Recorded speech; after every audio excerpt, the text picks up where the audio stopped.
Hey there, welcome to the garden. I wanted to give you a little update on the garden today, kind of just share with you how everything is doing. It's really hitting like a beautiful spot and we've got a bunch of things blooming. I also desperately need to water because I realized I forgot to water last night, and so my poor little ground cherries are looking very dry. So I gotta get out the hose. I gotta do some watering, and yeah, I want to show you the hyacinth bean vine, some of the new sunflowers. Everything is looking good. These ground cherries, well, the plant looks horribly sad right now, but these ground cherries are so fun. My daughters absolutely love them. They're like, kind of taste like they sort of have tomato texture, and then they kind of taste like, these are the pineapple ones, I think. Actually, maybe these are the Aunt Molly's, but anyways, they're super cute. They have like the little shell, and then you pull that out and you eat them. And the fun thing is you only want to eat them when they've fallen down onto the ground. So it's really great for a kid's garden because kids, can easily tell when it's ripe. And then it's also really good for a container garden. I really like growing these in containers because then when the cherries fall, either they fall into the container where it's easy to find them, or they also fall just like onto the cement, which is very easy to harvest and kind of take care of. If you have them in like an actual garden bed, then they tend to fall obviously onto the garden bed. One time I grew them in that situation, I had more issues with pests because the pests would kind of like get in there and eat them when they were on the ground, because obviously they do fall, but I keep dropping them. But they're super good. They're super, super fun. But I'm gonna water that plant because it looks so dry. It's really hard this time of year, especially in container garden, to keep things watered enough because it's just so easy for things to dry out. And the problem is, whenever you let anything dry out, that plant is like right on the edge, but if you let them dry out any more than that, they sometimes have trouble kind of rebounding. And even if the plant, the plant will come back to life typically, like that plant's not dead, but it starts to be hard on them. And if that happens multiple times with your containers, like if you routinely let your containers dry out like that, you're gonna notice big issues in your container garden. It's not gonna do well. So let me set up the camera, put a little time lapse on, let's get this garden watered, and then I will share with you some more of the updates on everything, all the blooms. Oh, okay, before I water, because I'm looking at it out of the corner of my eye, this is the gold coin sunflower. As you can see, the bees love it, but it has like barely any petals. It's just all fluff. The whole scent, it's just like almost completely all, I don't know, seeds, pollen. Like, look at how tiny the little petals are. It's super cute, and it's a little branching sunflower. It's done super well in this container. It's just in like a 10-inch pot, and it's growing really beautifully, and the bees love it. I should stay out of their way because they're very happy with it. But it's looking like it needs some water too. So let's get this garden watered.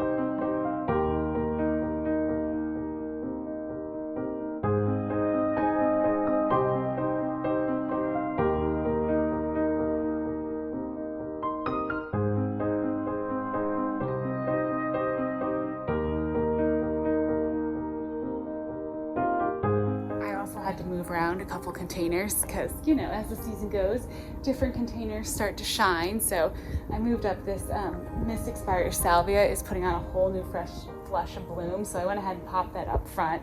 It's getting a little crowded up here at the front of the garden, but I think I'm gonna keep kind of shifting things around, and I'm liking being able to see all these containers from where we sit, which is like opposite this. But I think what's also happening with my watering is that the more that the plants grow and mature throughout the season, they start to get a really, really root bound. Like, there's just so many roots in the containers. And I think that sometimes you water them and almost the water just like goes right through the container and doesn't even get the plants wet. So you'll see me like coming back and re-watering containers a few times because, with a in-ground garden, you can just like let the hose, let your sprinkler system, let it go, let it really soak for a long time, soak in deep. But with a container garden, I feel like when you do that, if you just let the water run and soak and soak and soak, I don't know, like you end up wasting a lot of water because the water's just, unless it's just got something to stay in underneath the pot, it's just gonna keep, flushing out. So what I like to do is like water it, give it a second, water it again, give it a second, water again, maybe even like water twice a day for shorter amounts of time, but twice a day, to try to just like get some actual hydration in these plants. But as I said, the only reason that these containers really are looking like this today is because I didn't water last night. And usually I water in the evening, and then overnight they don't dry out as fast, and I feel like they're able to like hydrate a little better. So I'll probably come back out here, you know, tonight and just give everything a water again. Try to remember this time so that everything does okay, because you just don't want to let those containers really dry out. But let me turn you around, show you a look at the garden, and let's look at some sunflowers. So I'm pulling a lot of these containers up, as you can see, and I'm just like loving this really abundant look. I think it's really, really fun. And then back here, so we're in sunflower land. Look at the hyacinth bean vine up here on the arch trellis. Such a fun plant to grow on an arch trellis. I didn't even I'm stepping on my sweet potato. I didn't even expect this when I planted it. I just kind of threw it on the arch trellis. But what's so fun is that the blooms kind of go straight up. So even as the vine curves over the arch, the blooms are coming off straight up toward the sky, and it looks really pretty. It makes a really nice effect. In Virginia, I sometimes have issues with spider mites on my beans. So I'm gonna be curious to see, but I think I'll probably try doing something like this again with the hyacinth bean vine. And once we get back to in Virginia next year, and just see if I can grow them on the arch trellis and see how they do with the pests, because it's so pretty. Isn't that just a fun effect, like the way it comes up? And the flowers themselves are really pretty. I'm contemplating cutting some of these and bringing them inside and seeing how they'll do as a cut flower. I've been doing a little bit more cut flowers, trying to enjoy my blooms inside as well as outdoors. But they've got kind of like a decent stem. Like I feel like that would be a decent cut flower, and it's so pretty. And then we've got, so these are the mammoth sunflowers here, I believe.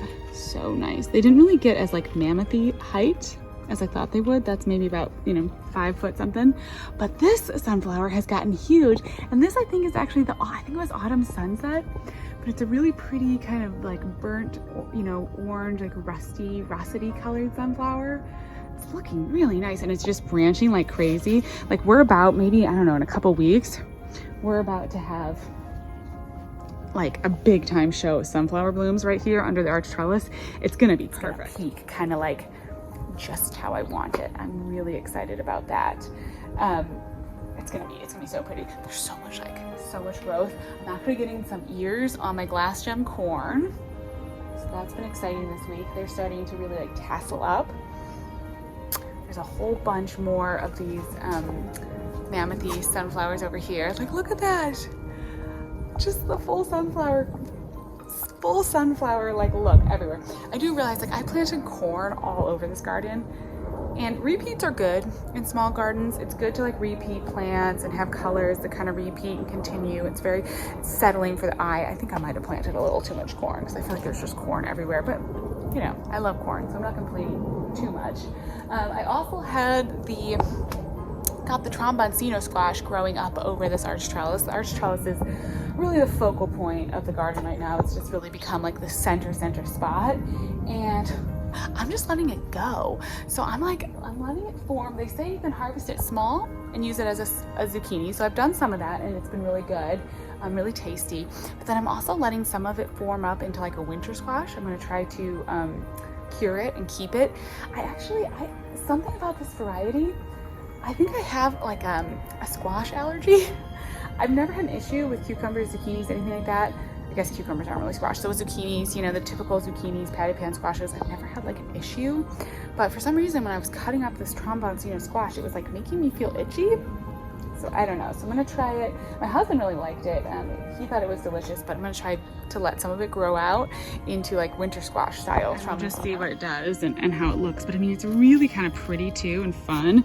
Like just these huge squash plants growing off the arch trellis. Of course, this is like not a sturdy enough trellis to really be doing this, but we're just going for it. I'm just gonna see what happens, see if it doesn't work. I just want to capture all of the beauty. Like I wish I could just show you all this in my garden, let you come out here and see it. It's so much fun. These are the spoon tomatoes. They're growing everywhere. My daughter's like loving these. Let's look at here's the corn tasseling up. That's pretty cool.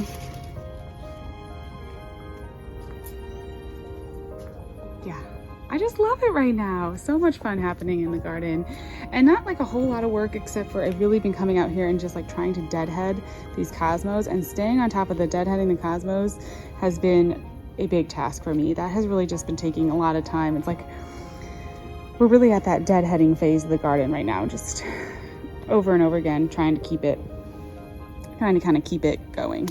August in the garden, trying to keep myself motivated.